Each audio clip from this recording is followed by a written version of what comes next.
रूमी बहुत बड़ी ताकत समझते थे अपने आप को। जनाब उमर के ज़माने में उनके खिलाफ लश्कर कुशी हुई। अमीर कौन है? हज़रत अबू उबैदा। हाथ में तलवार पकड़ी, घोड़े पे बैठे चले गए, मुहासरा कर लिया रूमियों का, घेर लिया।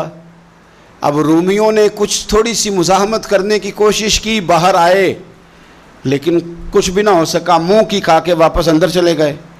कई दिनों से हज़रत अबू उबैदा की फ़ौज ने मुहासरा किया हुआ है। जब तंग आ गए तो पैगाम भेजा कि हम सुलह करना चाहते हैं। फरमाया सुलह तो मुसलमानों का पसंदीदा काम है, आ जाओ। उन्होंने कहा जी हम जजिया दे देंगे, हम किसी तरीके मुसलमानों के इताअत में आ जाएंगे, आप हमसे बात करें। फरमाया भेजो। उनका सिपा सालार आया। उन्होंने रोब डालने के लिए ना मुसलमानों पे सिपा सालार को बड़े कीमती कपड़े पहनाए, जर्क बर्क लिबास, आलीशान पोशाकें, 5-7 लोग साथ। ये लोगों का तरीका होता है।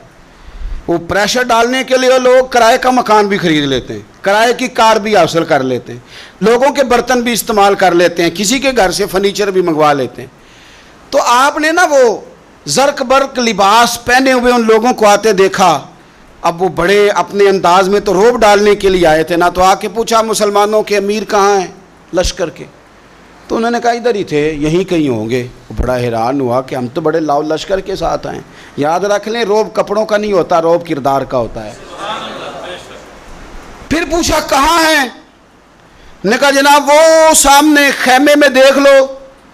वो खेमे में गए तो इतनी बड़ी फौज का सिपा सालार जमीन पे बैठे और अपने तीर सीधे कर रहे हैं। अब वो बड़े जर्क बर्क लिबास में कहने लगा अबू उबैदा बिन जर्राह आप हैं? फरमाया मैं ही हूँ। कहा मिलना था? फरमाया आ जाओ। कहने लगा आप तो ज़मीन पे बैठे हैं।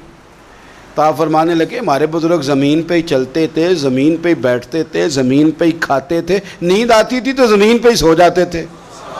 वो हैरानगी से कहने लगा आप इतने बड़े सिपा सालार होके इस तरह रहते हैं? फरमाने लगे मेरी ज़रूरियात सारी पूरी होती हैं, फिर भी कभी कोई मुश्किल बन जाए तो मैं थोड़ा सा कर्जा ले लेता हूँ हज़रत मुआज़ बिन जबल से।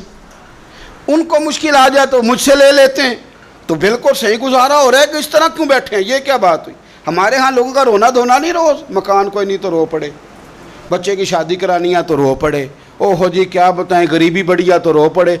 ज़मीन पे बैठे हैं, ज़मीन पे बैठ के खुश्क टुकड़े खा रहे हैं, पर कह रहे हैं बड़े मुतमईन है। यार क्या हुआ? कोई ऐसा मसला नहीं। अगर कभी मुश्किल आ जाए तो मेरे दोस्त है हज़रत मुआज़ बिन जबल, थोड़ा कर्जा ले लेता हूँ, उनको ज़रूरत पड़े तो मुझसे ले लेते हैं। रूमी सुलह भी कर गए, बात भी कर गए, पर जहाँ जहाँ गए ना हज़रत अबू उबैदा बिन जर्राह का फ़क्र भी बयान करते गए।